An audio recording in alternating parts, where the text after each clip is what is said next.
Hello everyone. Today, we will delve into a case that will make you truly feel the immense loss and damage suffered by the victims. Now, let's start the story.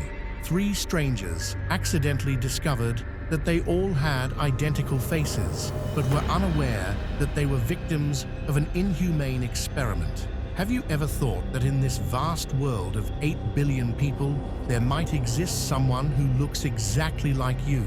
And what would happen if one day you accidentally met on the street? This seemingly crazy idea actually happened to three young men we are about to discuss. Everything began in 1980 when a 21-year-old named Bobby, on his first day at Sullivan County College in New York, was extremely surprised when new friends came up to pat him on the back and chat familiarly, and female friends did not hesitate to kiss him as if they had known him for a very long time.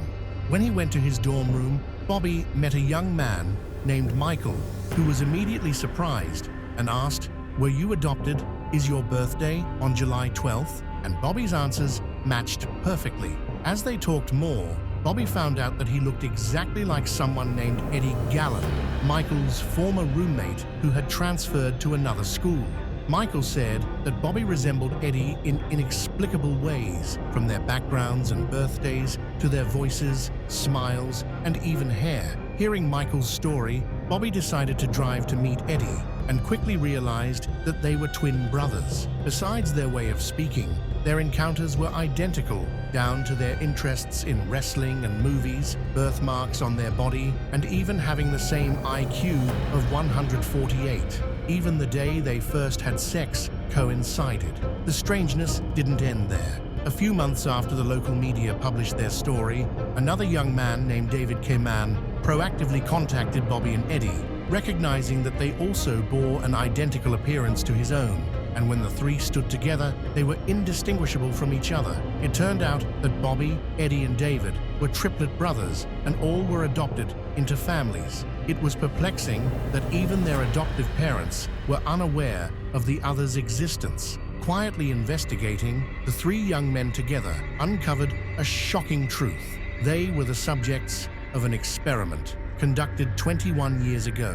Specifically, Bobby, Eddie, and David were part of a study by Dr. Peter Neubauer, a psychoanalyst at the Manhattan Child Development Center, intended to assess how different nurturing environments affect development. The triplets were separated and sent to three entirely different families when they were just 6 months old, with David going to a working-class family, Eddie to a middle-class family, and Bobby to an upper-class family. Over 10 years, a team of experts continually visited Bobby, Eddie, and David under Dr. Neubauer's direction, conducting cognitive tests like puzzles and drawing, and all activities were filmed to serve as documentation.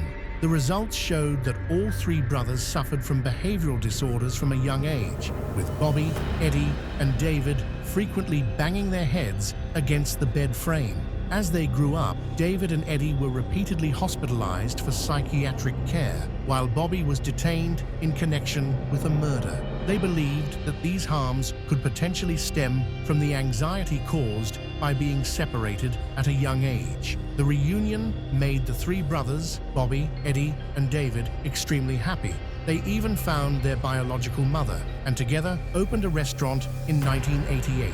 They thought they had finally achieved complete happiness, but tragically, in 1995, Eddie took his own life at his home after struggling with bipolar disorder. This sad event also gradually drove Bobby and David apart. Today, Bobby has become a lawyer, while David works in the insurance sector. Regarding Dr. Neubauer's experiment at that time, his actions were revered for scientific purposes, but today they are considered inhumane for having separated the three blood brothers for 2 decades. Dr. Neubauer passed away in 2008 after refusing an interview with a journalist. However, all documents related to the research on the triplets have been kept strictly confidential by his orders and will not be released until 2065. The former Manhattan Child Development Center has also issued an apology to Bobby and David, but more than anyone, they know that the losses of the past 20 years can never be compensated. Thank you for following HVL Mystery, specializing in mysterious and spiritual topics. Don't forget to subscribe to the channel for more thrilling and exciting clips every day.